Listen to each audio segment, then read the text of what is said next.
नमस्कार बच्चों, इस YouTube चैनल पर राजेश सर आपका स्वागत करते हैं। बच्चों 11वीं क्लास की केमिस्ट्री के अर्धवार्षिक परीक्षा के इम्पोर्टेंट क्वेश्चंस का पेपर है। ये बहुत इंपॉर्टेंट क्वेश्चंस है इसमें। आइए देखते हैं। ये पार्ट सेकंड है इस पेपर का। पहला पार्ट जो है वो भी पहले ही वीडियो अपलोड कर दिया गया है बच्चों। तो इसमें जो इम्पोर्टेंट क्वेश्चन हैं, पहला क्वेश्चन है कक्ष तथा कक्षक में अंतर बताइए।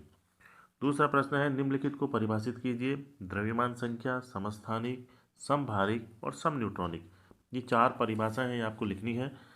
इलेक्ट्रॉन लब्धि एंथैल्पी को परिभाषित कीजिए तथा इसे प्रभावित करने वाले कारकों को बताइए। यानी कौन कौन से ऐसे कारक हैं जो इलेक्ट्रॉन लब्धि एंथैल्पी को प्रभावित करते हैं। अगला प्रश्न है क्लोरीन की इलेक्ट्रॉन लब्धि फ्लोरीन से अधिक होती है क्यों। बहुत ही अच्छा क्वेश्चन है ये, कई बार पूछा जाता है बच्चों, बहुत इंपॉर्टेंट क्वेश्चन है। हाइड्रोजन के एक परमाणु में केवल एक इलेक्ट्रॉन होता है, फिर भी इसके स्पेक्ट्रम में बहुत सी रेखाएं दिखाई देती हैं क्यों। अच्छा प्रश्न है बच्चों ये भी। अगला जो क्वेश्चन है निम्नलिखित की परिभाषा लिखिए। पाउली का अपवर्जन नियम, N+L का नियम, हुंड का अधिकतम बहुलकता का नियम और हाइजेनबर्ग का अनिश्चितता का सिद्धांत। ये चार जो नियम हैं, इन चारों नियमों की आपको परिभाषा लिखनी है। कोई सा भी एक नियम या सिद्धांत जो है आपको पूछा जा सकता है। नेक्स्ट क्वेश्चन, अष्टक नियम किसे कहते हैं, इसकी सीमाएं लिखिए। लिमिटेशंस क्या है इसकी। NH3 और HNO3 की लुईस संरचना बनाइए।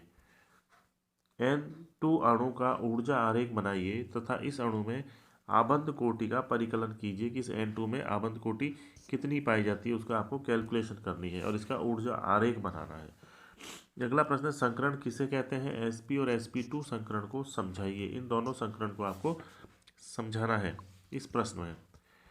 अगला क्वेश्चन है हाइड्रोजन आबंध किसे कहते हैं, ये कितने प्रकार का होता है, प्रत्येक को समझाइए। यानी हाइड्रोजन बॉन्डिंग के बारे में आपको बताना है।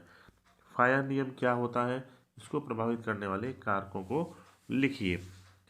द्रव्य तथा ऊर्जा संचरण के आधार पर निकाय कितने प्रकार के होते हैं, प्रत्येक को समझाइए। आपके जो तंत्र जो होते हैं ऊष्मागतिकी में, उसको बताना है कितने प्रकार के होते हैं, किसके आधार पर, द्रव्य और ऊर्जा संचरण के आधार पर। अगला प्रश्न है मानक दहन एंथैल्पी क्या होती है, एक उदाहरण दीजिए। आपको एक एग्जाम्पल लिखना है और एक इसकी परिभाषा लिखनी है।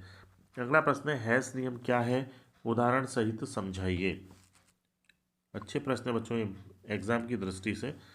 अगला क्वेश्चन निम्न यौगिकों में सल्फर की ऑक्सीकरण संख्या ज्ञात कीजिए। H2S2O7, NaHSO4 और H2SO5। ये तीन यौगिक है, इनमें आपको इनकी ऑक्सीकरण संख्या ज्ञात करनी है। केल्डोल परीक्षण द्वारा किस तत्व का परीक्षण किया जाता है, केवल आपको तत्व का नाम लिखना है।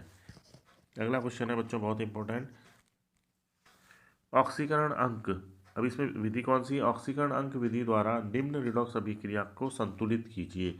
ये आपके सामने पूरी अभिक्रिया है जो क्षारीय माध्यम में हो रही है, इसका भी ध्यान रखना है।